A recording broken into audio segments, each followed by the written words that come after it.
Okay bro, last question. ఈ ఏరువాక పండుగ సందర్భంగా మా మనుషులకి మీరేమైనా చెప్పాలనుకుంటున్నారు? ఏం చెప్పమంటావు బ్రో? రాను రాను మనుషుల మానవత్వం చచ్చిపోతోంది.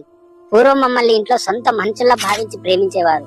అదే ఇప్పుడు మమ్మల్ని కేవలం లక్షలు సంపాదించే లాభసాటి వ్యాపారంగానే మాత్రమే చూస్తున్నారు. ఒక్క పసి పిల్లలు మాత్రమే మా మూగ జీవాలు చూపించే ప్రేమను అర్థం చేసుకుంటున్నారు. మా ఒంట్లో బలం ఉన్నంత వరకు మాతో వెట్టి చాకరీ చేయించుకుంటూ మా వయసు అయిపోగానే మమ్మల్ని నడి బజార్లో వదిలేస్తున్నారు. లేదా మాంసం కొట్టు వాళ్లకు 10కో 10కో అమ్మేస్తున్నారు.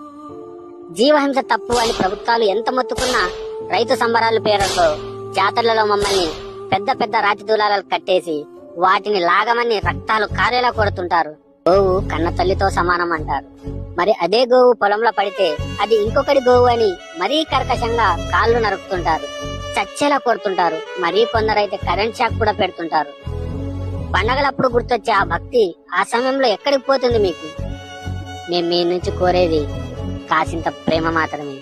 మాకు చేతులు లేకపోయినా మీ కాళ్ళు పట్టుకొని బతిమాలుతున్నాం. దయచేసి జీవహింస మానండి.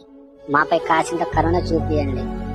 ఈ భూమి మీద బతకడానికి మీకెంత హక్కు ఉందో మాకు అంతే హక్కు. చివరిగా ఒక మాట, మీ మనుషులు మాకు పూజలు పునస్కారాలు చేయవలసిన అవసరం లేదు గాని మమ్మల్ని కూడా ప్రాణాలున్న జీవులుగా గుర్తించి బ్రతికి ఉండగానే మాకు నరకం చూపించకుండా ఉంటే అదే చాలు.